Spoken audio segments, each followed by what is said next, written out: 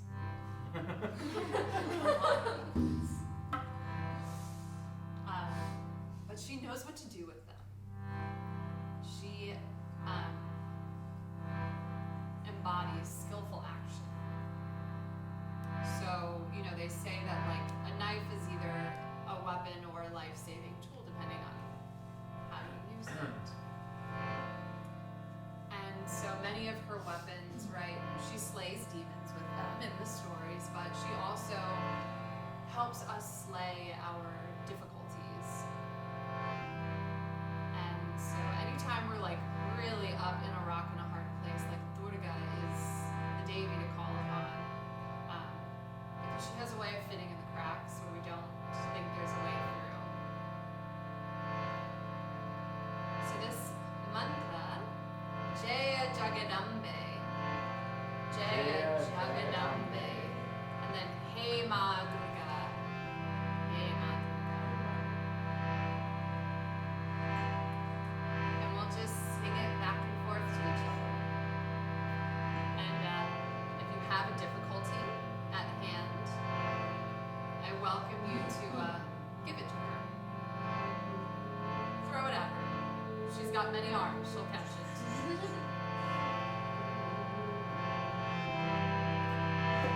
Jaya Jagadambe,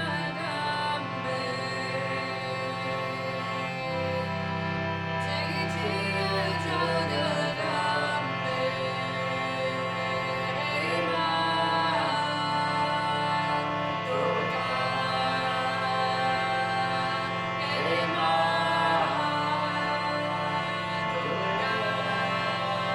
Durga.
Shri Suktam. And this is a hymn to Lakshmi. And Durga, Lakshmi, and Saraswati, everyone all comes back to the one same place, all to Shakti. But those three, especially in Navratri, we would celebrate the first 3 days are Durga, then the middle 3 are Lakshmi, the final 3 are Saraswati. So this is why we bring them all together. They each give us a little different flavor. And so I just want to read, I mean, it's a long prayer, so I'm just going to read the first couple passages, but they describe Lakshmi in a really beautiful way that I hope will just bring her a little bit closer to us. Draw unto me, O sacred fire, the goddess Lakshmi, the resplendent, the golden, doe-like, moon lustrous, garlanded in silver and gold. Draw unto me, O sacred fire, the goddess Lakshmi, the constant one, in whose presence I shall be blessed, with gold, horses, and loyal friends. The procession of the goddess draws near, with horses, chariots, and trumpeting elephants who announce her arrival. Let the goddess Shri approach me. I invoke that goddess Shri, who manifests as golden light. She blazes with the effulgence of fire, yet glistens like soothing cool waters. Seated on a lotus, the lotus-hued one smiles benevolently. Contented, she bestows contentment.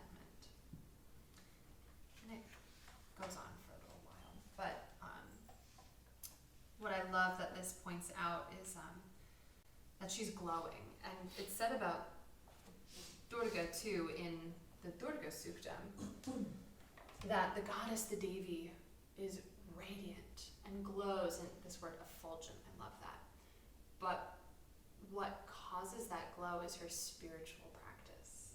From all of the devotion, all of, right, this tapas is from what she glows. So we too can have that same glow of the Devi. You ever like see someone and you're just like, oh my God, you're glowing.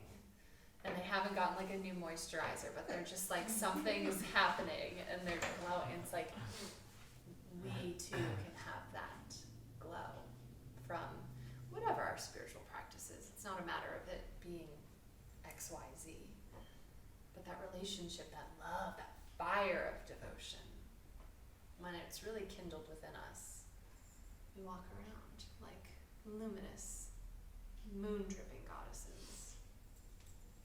Yes. Yeah! Sign me up! Krishna. Yeah. With my 4 arms.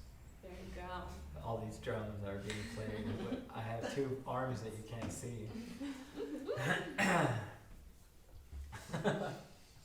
Speaking of Krishna, Yeah.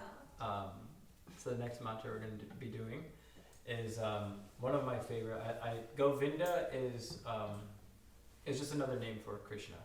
You'll hear Govinda when you hear of Radha. So it would be like Govinda and Radha is like Krishna and the consort.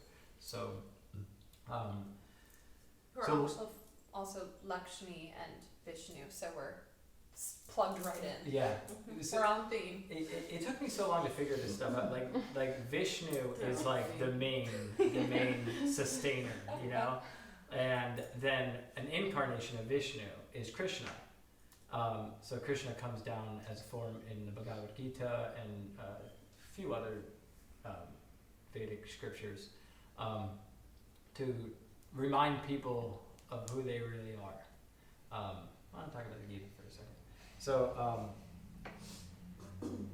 in the Bhagavad Gita, Krishna comes down to Arjuna when Arjuna is in this internal and external battle, right? So he's a warrior and he is to go into battle against his cousins, against his own family. So it's like the good guys, the bad guys, right? But the bad guys happen to be his relatives.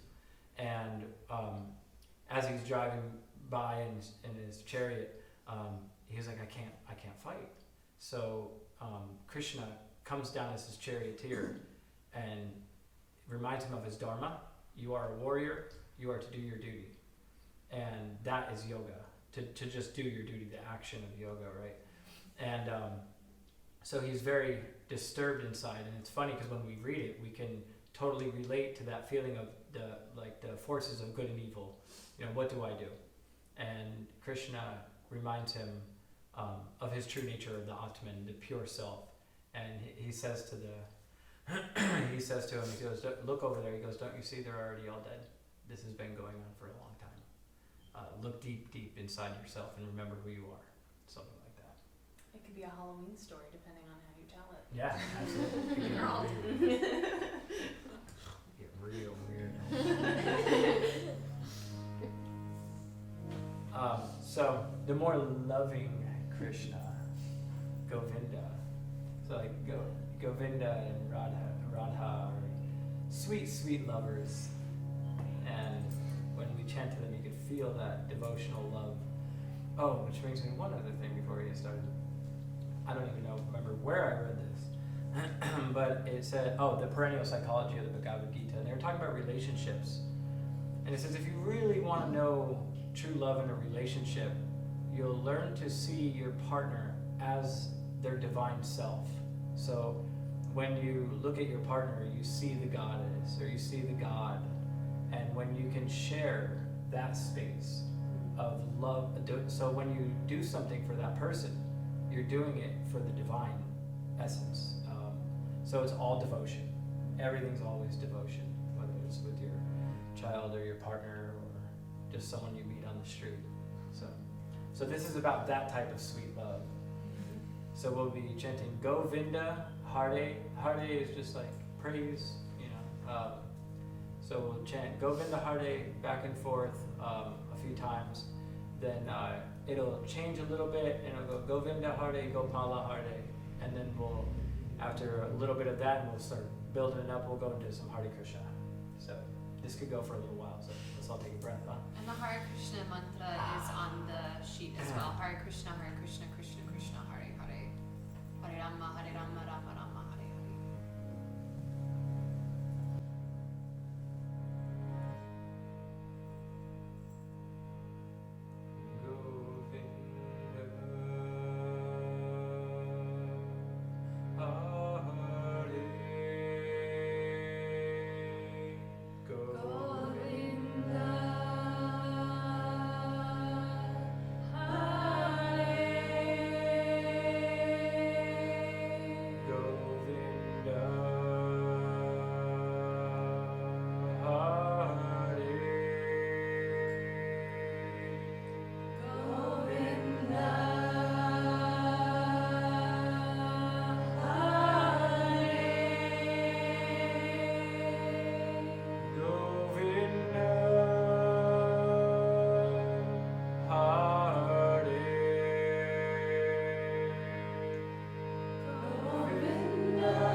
Govinda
nice little Hanuman, and then if you want to end in the little Devi prayer or whatever that we're doing. So Sonia, I want to acknowledge you because when we were at the silent retreat, there was a lot of chanting, and Mirabai was like, Alan, do you want to lead a mantra? I was like, oh, jeez. You know what I mean? Because there's a lot of people there. I mean, not a lot of people, but it was just like the setting, you know, like with the Swami and everything. And immediately, the version of Hanuman Bolo that you had shown me popped in, and I did that, and it was just beautiful. We all had so much fun with it, and I wouldn't know that mantra if it wasn't for you. Well, so thank you so much. It's not mine. I learned it from someone else. Right. Just carrying on. Yeah, one of my drum teachers, he always says, words of wisdom, it's all plagiarism. That only true stupidity is authentic. I just love that. So true. So yeah, let me see if I can remember it.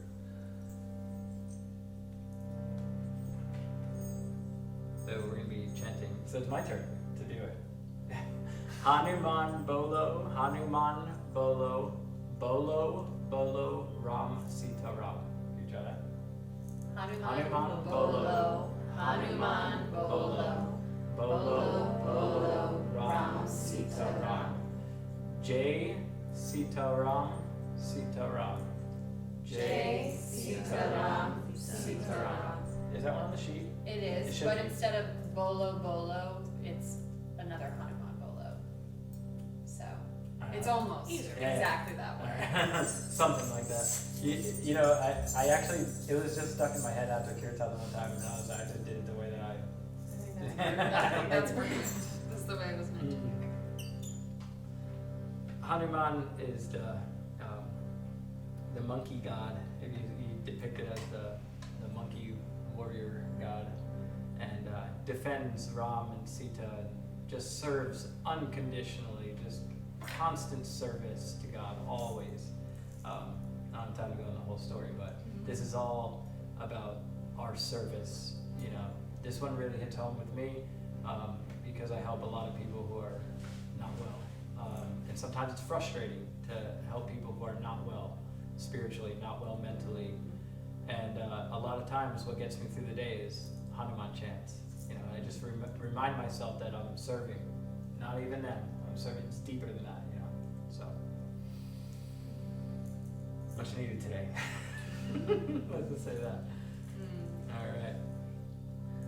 Hanuman Bolo, Hanuman Bolo, Bolo, Bolo, Ram, Sita, Ram, Jai Sita, Ram, Sita, Ram.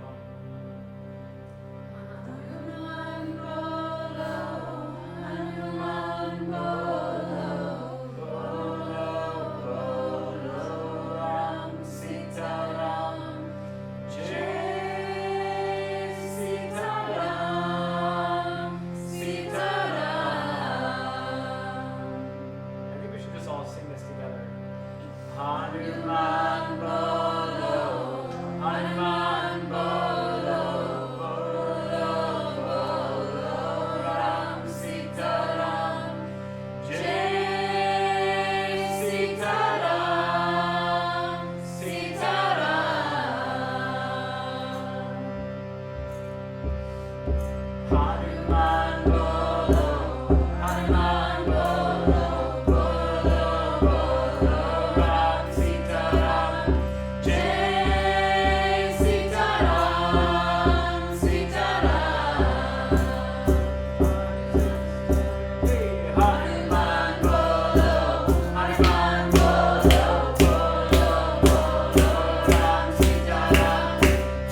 a little Sitaram, simple, easy. So it'll be Hare Ram, Ram, Ram, Sitaram, Ram, Ram.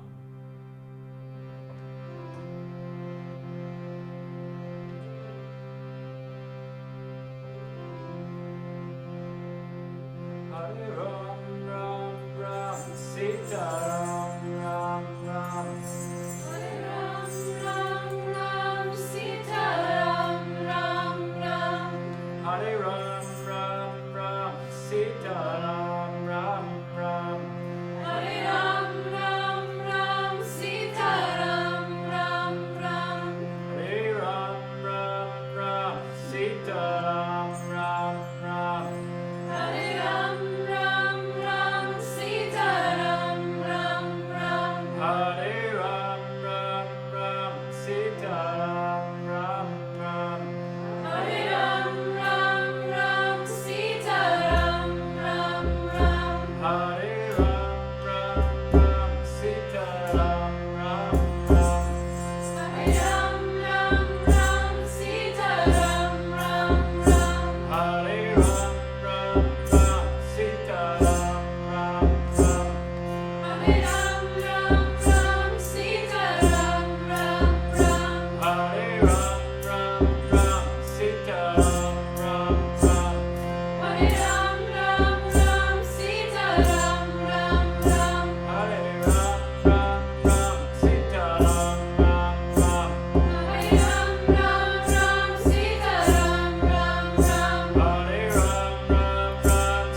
Ram, Ram. Hare Ram, Ram, Ram, Sita Ram, Ram, Ram. Hare Ram, Ram, Ram, Sitaram, Ram, Ram. Hare Ram, Ram, Ram, Sita Ram, Ram, Now, Ram. Shri Ram, Jai Ram, Jai Jai Ram. Shri Ram, Jai Ram, Jai Jai Ram. Shri Ram, Jai Ram, Jai Jai Ram. Shri Ram, Jai Ram, Jai Jai Ram. Shri Ram, Jai Ram, Jai Jai Ram. Shri Ram, Jai Ram, Jai Jai Ram. Shri Ram, Jai Ram, Jai Jai Ram. Shri Ram, Jai Ram, Jai Jai Ram. Hare Ram, Ram, Ram, Sitaram, Ram, Ram. Hare Ram, Ram, Ram, Sita Ram, Ram, Ram. Hare Ram, Ram, Ram, Sitaram, Ram, Ram. Hare Ram, Ram, Ram, Sita Ram, Ram, Ram. Oh, Shri Ram, Jai Ram, Jai Jai Ram. Shri Ram, Jai Ram, Jai Jai Ram. Shri Ram, Jai Ram, Jai Jai Ram. Shri Ram, Jai Ram, Jai Jai Ram. Hare Ram, Ram, Ram, Sitaram, Ram, Ram. Hare Ram, Ram, Sita Ram, Ram, Ram. Hare Ram, Ram, Ram, Sitaram, Ram. Hare Ram, Ram, Ram, Sita Ram, Ram, Ram.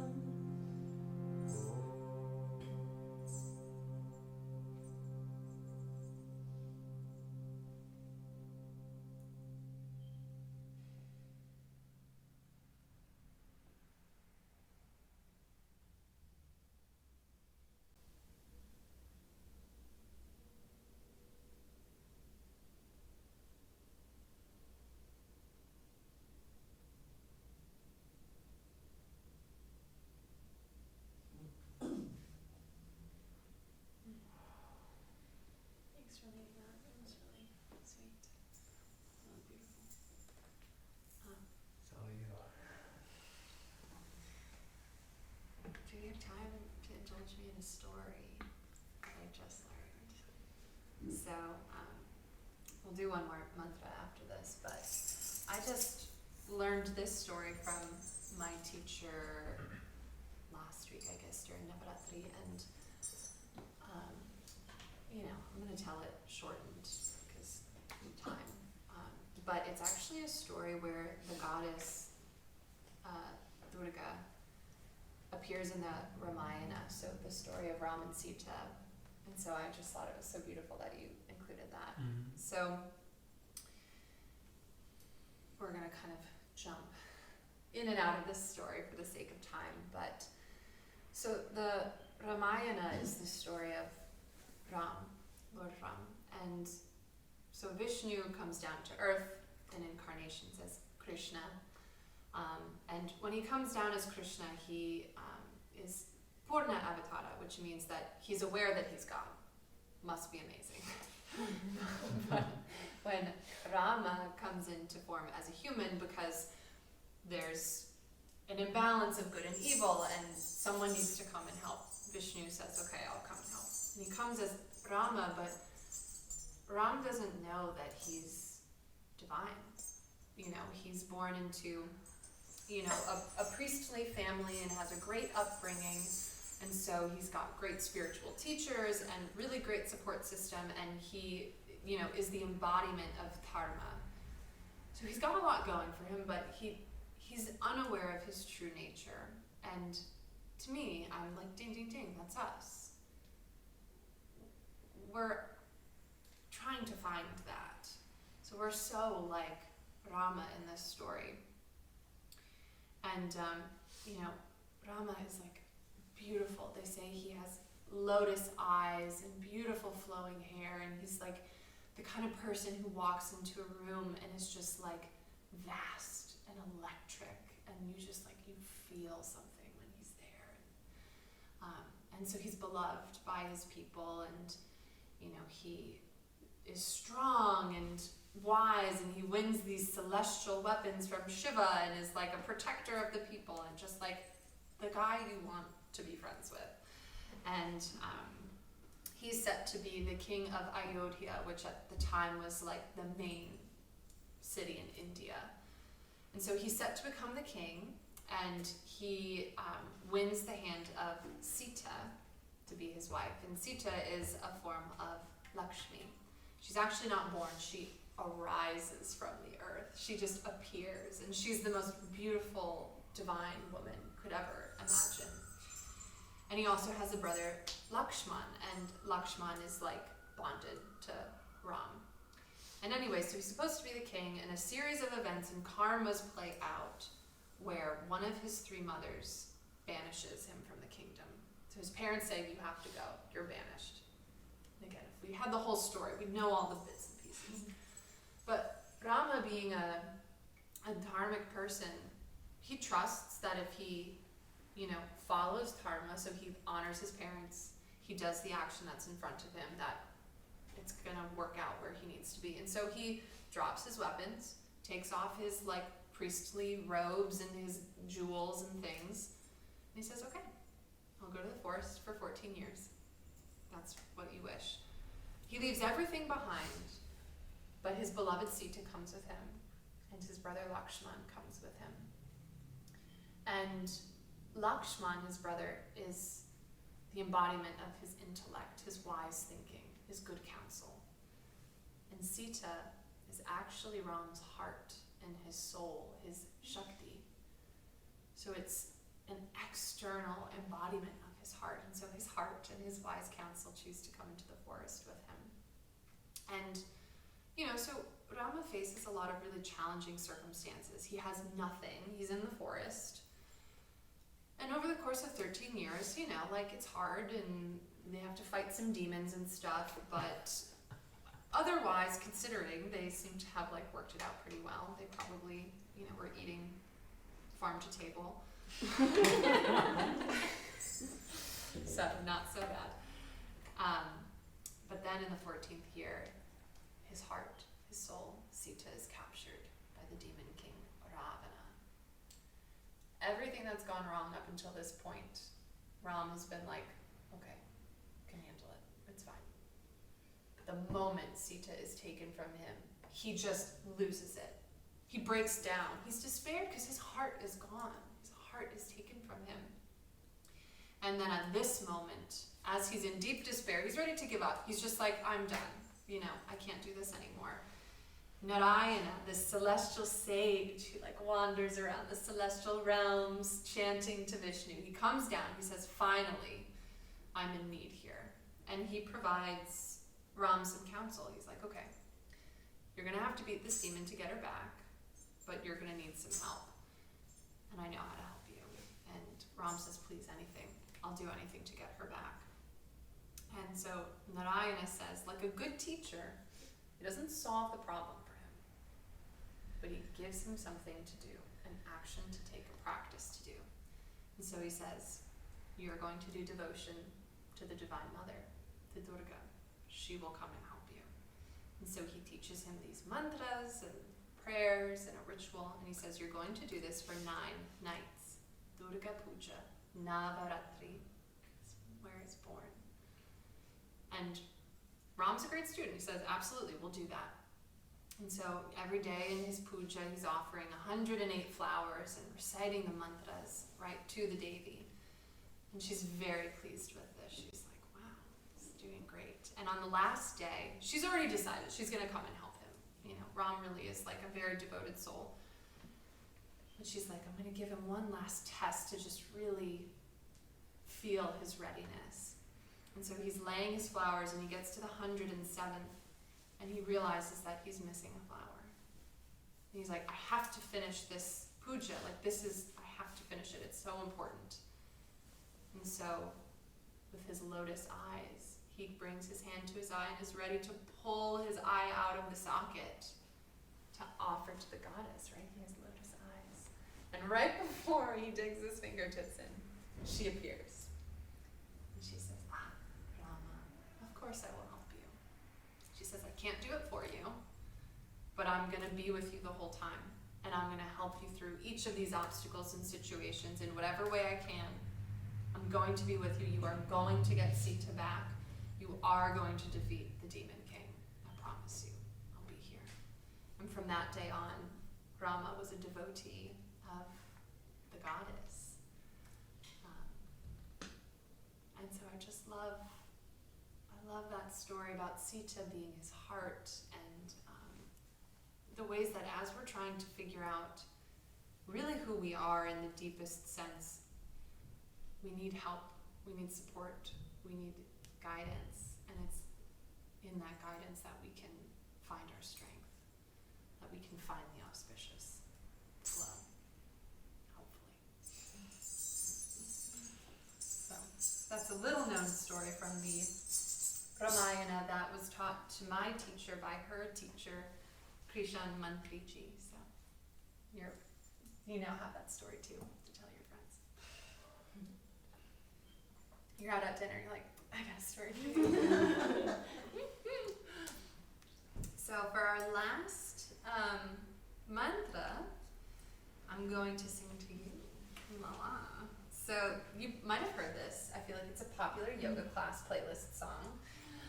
It's the Devi prayer. And so in it, it's just a recitation of many of the names of the goddess. And it's quite sweet. And so you're welcome to like lay down if you want, but to just find yourself comfortable and receptive, whatever that feels like for you. Yeah, if you want a wall to lean against, if you want to curl up at the altar, there's some dates there. You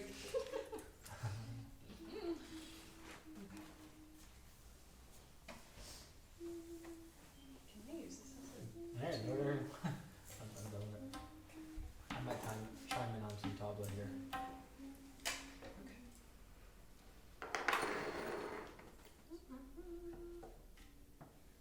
Let me just make sure I remember how to play this before we get home.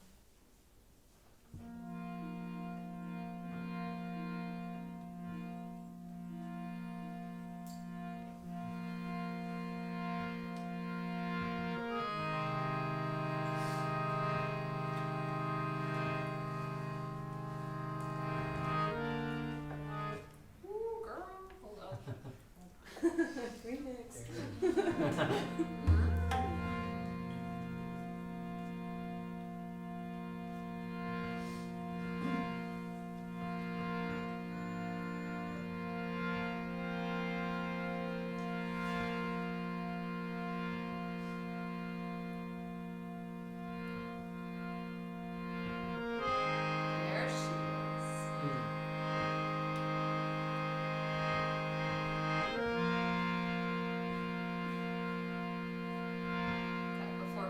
comfortable. I'm gonna make sure I don't forget that.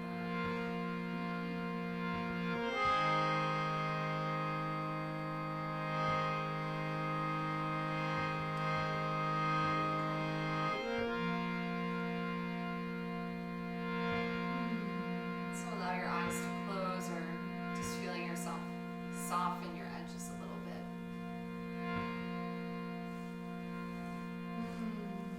And so the Devi has thousands of names, and each name embodies a different quality, a different form, a different face. And so one practice of devotion is to sing her names.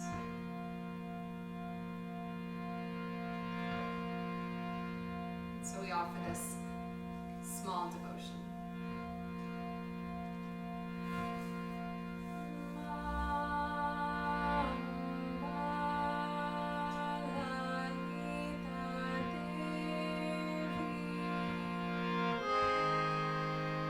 Namaste,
Namastasye, namastasye, namastasye, namo namaha. It says, I bow to her, I bow to her, I bow to her, I bow.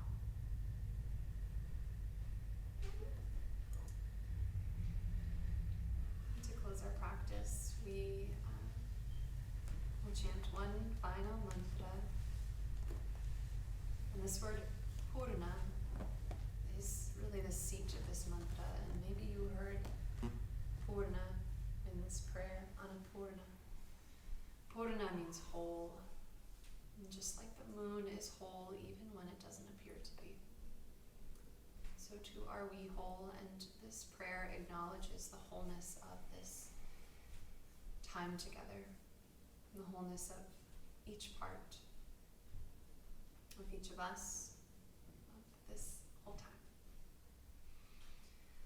Om Purnamidam Purnamidam Purnat Purnamudachyate Purnasya Purnamadaya Purnameva Vashishyate. Om Shanti Shanti Shanti